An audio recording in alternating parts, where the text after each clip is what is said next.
It's my absolute pleasure to welcome Paul Polman to the Tipu stage. Paul, it is so great to see you. Welcome to the BOMA New Zealand Agri Summit.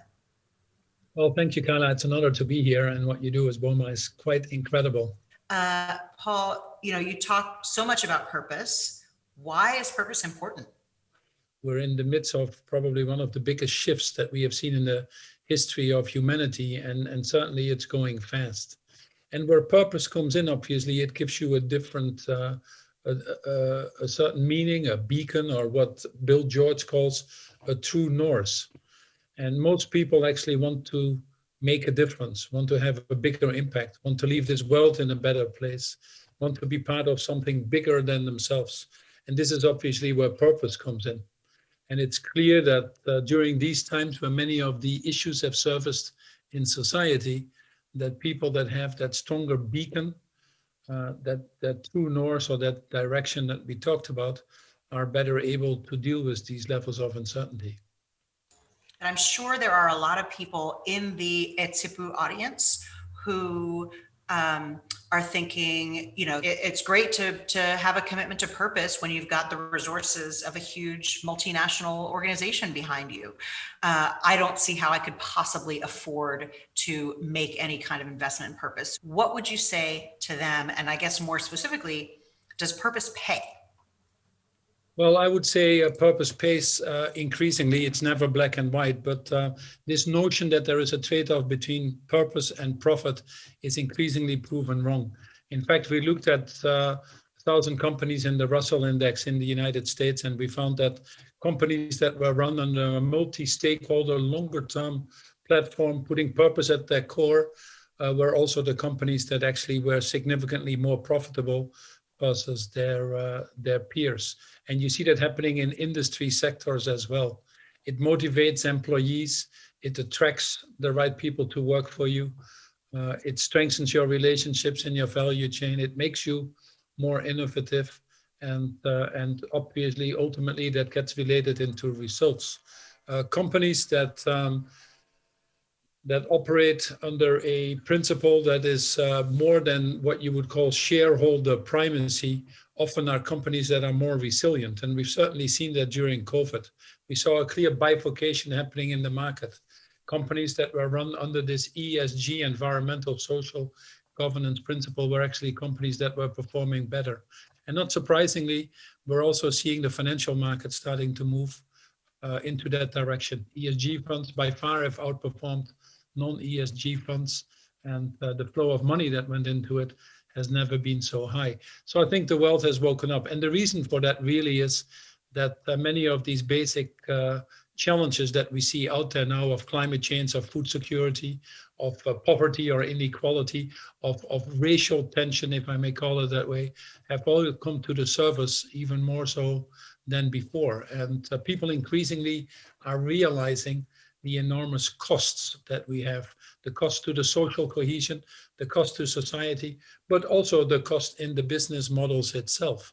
And turning that around is really addressing these issues has become a very big opportunity, and also a financially attractive opportunity, not just for the big companies, but also for the smaller companies. In fact, it are the smaller companies that often are more agile, closer to the markets and consumers, and able to pivot faster than these bigger companies. But let me just pull out one or two statistics to make my point here. COVID has cost the economy about $22 trillion in lost economic benefit, if you want to, or GDP. We've put in $16 trillion with the governments combined to save lives and livelihoods, absolutely needed. But the reality is most of that could have been prevented. And implementing the Sustainable Development Goals, for example, which would get to the core of addressing these basic fundamental human tragedy issues, if you want to, would only cost us $2 to $3 trillion a year. So we're at the moment right now in humanity where the cost of not acting is actually becoming significantly higher than the cost of acting. I take very quickly goal number 13, which is climate action.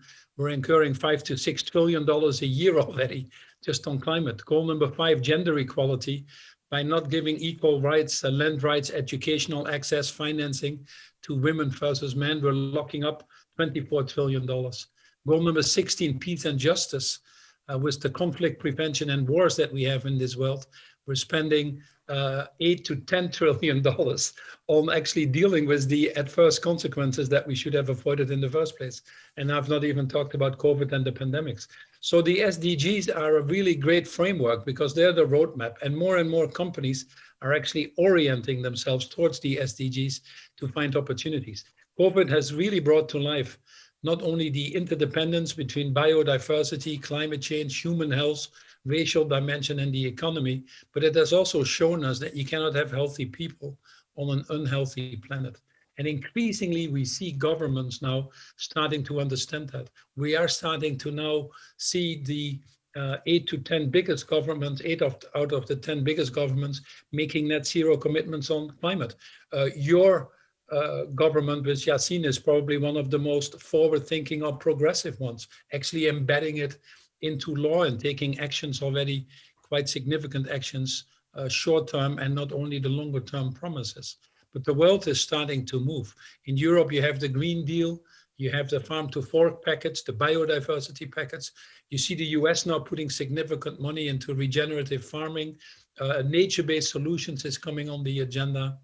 Do you see incentives at a global scale realigning in order to make it more compelling for people to act on some of these big issues, for large organizations to act on some of these big issues? Not surprisingly, many people are, for example, calling on the price on carbon. And countries or jurisdictions that have put a price on carbon are not only decarbonizing faster, they're actually also more resilient and more competitive. And there's many data points on that and evidence of that. So the first thing we need to do is change our measurement system, and as you would call it,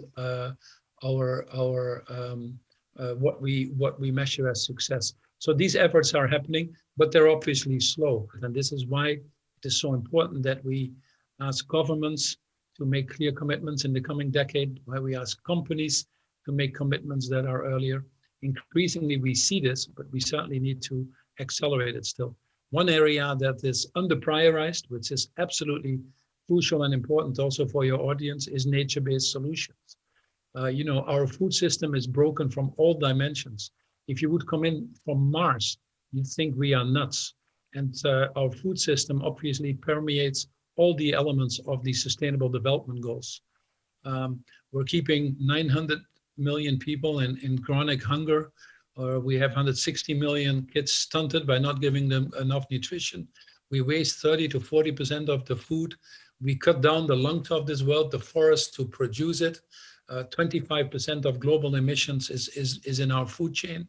And on the other side, we have 1 billion people obese, causing one of the biggest epidemics of diabetes too. So this whole system is bizarre, and yet it has to become a part of the solution. 30% of the solution to climate change actually comes from nature-based solutions, which basically in broad terms is our food system. So we do want governments, we do want companies to put far more attention to that. It's starting to happen slowly but surely. Companies like Nestle have made a commitment approved by their shareholders this week of about $4 billion to go behind nature-based solutions. Companies like Unilever, Microsoft, Walmart have major initiatives because they realize, and most businesses now realize, how much their business models depend on nature and how many services nature provides. And it is in their interest. And the farmers would obviously have to play a key role in that as well. Farmers that are increasingly positioned around regenerative farming, restoring nature, providing these nature-based solutions and protections will be the farmers, I believe, that are well positioned for catering to the demands of the citizens of this world, but also of the companies that produce finally the products. Many companies have made net zero commitments in their value chain, which means that they've taken responsibilities beyond their own operations into their total footprint in the world. But some of them, most of the carbon exposure of a company like Unilever or Nestle or any other is actually in their value chain. So they are desperately looking for carbon credits and offsets, desperately looking to turning their value chain into a carbon positive value chain. Otherwise, they will be out of business. So they're willing to invest in farmers, in carbon credits, creating different standards that allow them to operate for for generations to come. Okay, so if we were to be able to shift New Zealand so that our agriculture industry, our farming industry was carbon positive, then we could have an incredible market advantage with companies like Unilever, where we not only have a ready customer for our products, but we have an additional ability to support them in the need to address their supply chain carbon impact. And I think you're ready for that. You know, there are many things that can be done in terms of nature-based services, in terms of different feeding methods, which is a key issue for your country, to reduce the methane gas emissions, etc. And companies will be able to look for that. But more importantly, these carbon markets are being developed. You can monetize that. Now, we recognize there's no question that many of these farmers have a problem in the transition. Who is going to finance that transition, because the farmers often don't have the financial means to do that. And in their lifetime, they only have 50 or 60 shots at a crop. Can they take that risk of that conversion to sustainable agriculture, which sometimes takes a few years? So we need to reward farmers for ecosystem services, and we need to pay them for that. We need to provide far more credit and insurance to farmers. Now, although it's 30% of the solution to climate change, it only attracts 2 to 3% of the funds. We need to have extension services, agronomists, and others bringing in the best knowledge and R&D that is available. And then obviously we need to work on the consumer side. Consumers are changing. The market for organic or bio is the only market in food that is growing. The rest is actually going down. But we need to accelerate that trend. So can we get consumer habits to change around healthier food, diversifying the crops that we have in this world? There are very few crops, 5 or 6 crops now, monocrops that basically are degrading the land. We've degraded the size of Latin America. And the story continues. Can we do crop diversification that also results in healthier food? Can we provide incentives to change consumer habits that will help the farmers? But all of that has to be done by putting the farmers in the center.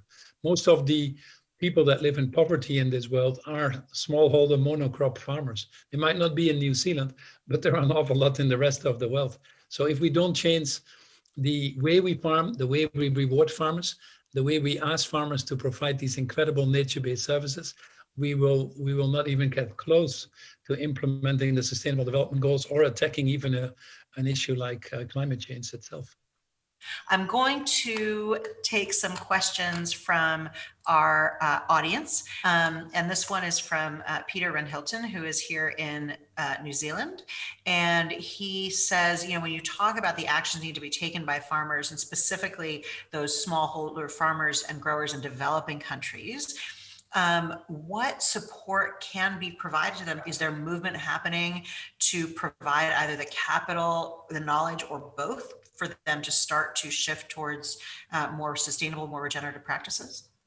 What we're now trying to do with the Building Back Better, the 16 trillion and more money that is coming along, being sure that nature-based solutions are firmly on the agenda. Just 5% more spending towards our food systems would generate 7% more jobs, for example. And we're living at a time that we need more job creation than ever. One of the bigger issues we're going to face coming out of COVID is actually the issues of social cohesion. We've lost the equivalent of 500 million jobs. And if we don't address the issues of social cohesion, of just transition, of inclusion, you'll have more people in the streets, more people voicing their dissatisfaction in the polls, and you'll get more populism and nationalism. The second thing is that alliances are being formed. You'll see, for example, in the Earth Summit, that countries like Norway, the US, the UK have come together with significant amounts of money, including the private sector that have made billions of commitments to create an initiative which is called LEAVE. And LEAVE basically will pay you for protection of nature, will help the farmers actually reorient their businesses in getting paid for their services. And companies then commit to ensure that it goes well beyond their own climate commitments, but they also commit that they are fulfilling their commitments in their value chain and take from these farmers the products, etc. So initiatives like regenerative farming that are now happening in many parts of the world are basically collective initiatives that are working. The Food Summit has 5 action tracks that is being capably led by Agnes Kalabata from Nairobi in Kenya. And in these action tracks, it's worth looking at. Some of that is coming in the public right now. But most of that breakthrough that comes from that is from these broader partnerships that are coming on the agenda. Paul, I'd like to ask you my final question, if I may. So you spoke about when you get the CEOs together, they become more courageous. In my day job, I actually work with people to develop courage as a tangible and specific skill. And one of the things that we know is that courage is contagious. You also spoke about farmers getting maybe 50, 60 cycles and, taking a risk on being able to try a more regenerative style of farming or a more sustainable approach. That's a big bet if you only have 50 or 60 cycles. So my question to you is, what role does courage play in all this, and how can we cultivate courage across not just leaders of major organizations, but across all of us so that collectively we can address these issues? Bill Gates put his book out on climate change, and Bill is a man driven by technology and innovation, and I don't disagree with that. But that's always been the case in the world. We've always had innovation. I could have had that same story 5, 10, 15, 20 years ago. And if that is the case, why do we still live in a world where actually more people are slipping back into poverty, where we're not addressing some of these basic issues of humanity that don't cost much money? 5 million children die every year of infectious diseases like pneumonia, diarrhea, that could be prevented with a piece of bar soap. So, technology is fine, and we always will want to have that. Carbon capture, battery technology, and I admire that. We need to invest in that. But where we are now, we are at a moral dilemma, much more than an innovation dilemma, to attack some of these issues in the world. Inequality doesn't need technology to address. And courage actually comes from the French word cœur. And the French word cœur is heart. You cannot be courageous if you just lead by the head. You have to lead with the head and the heart. That's where real courage comes in. It's as much about humanity, humility, compassion, empathy than anything else. And what COVID has shown is that leaders that are these true human beings that possess these qualities really have done better because they got a bigger following. They created the trust that was needed. They talked the truth. They cared about their people. And these companies have fared well during this incredible time of uncertainty and tragedy. So courage is more than that. Courage is also to expose yourself by working together. Many businesses don't want to work together. CEOs are on these pedestals. They take risk by exposing themselves, by working with people that might have slightly different objectives, yet combined, you would be in a better place. We certainly are up against time that requires that sense of urgency. And that also requires us to work much more openly, to be humble about what we know, what we don't know, to embrace partnerships that get us to answers or territories we've never been before, to make commitments that are more than what your PR department says you can deliver on, because these commitments are needed for humanity. That is really where courage comes in. And that courage is at every level. That has nothing to do with size. It's individuals that change this world. It's small communities that change this world. It's not just the big companies. That's a misconception. In fact, their bureaucratic structures and committees and all the things around that often prevent them from being more courageous. It's one of the reasons that the average lifetime of a publicly traded company in the US has gone down from 67 years to 17 years now. They're less courageous. It's also why an average tenure of a CEO of these big companies has dropped to less than 4.5 years. They're not equipped to deal with this. But where it really happens is in 95% of the economy everywhere in the world, which is the small and medium-sized enterprises, which is many people in your audience. As I said, they are creative, they're nimble, They are more connected with what society needs. I think that you have your cards better stacked than many of the bigger companies.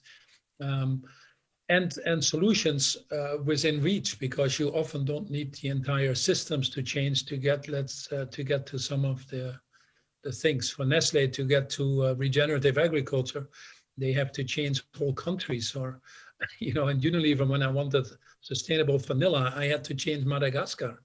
While smaller companies can get their hands on sustainable sourcing from whatever the various B Corps are in the world that provide this. So you're at an advantage, you're not at a disadvantage. The only limitations you put on yourself are between these two things. And if you can't do it alone, go into trade associations, work with the UN Global Compact or the ICC, which has initiatives that enroll you in agriculture. There are many collectives that are starting to pop up where you collectively leverage your strengths to do something bigger than you would be alone capable of. So that journey starts with you and ends with you. Are you a true leader that puts the interest of others ahead of their own? And by doing so, you also would be better off yourselves. That's the journey you have to be on. And that's a journey of purpose, if you want to. Purpose is, passion is to do what you like, and purpose is to do what is needed, if you want to. The Dalai Lama, I think, said it well when the Dalai Lama said that if you seek enlightenment for yourself simply to enhance yourself and your position, you miss purpose. But if you seek enlightenment for yourself to enable you to serve others, you are with purpose. And all I can encourage each and all of us is to lead a life with purpose.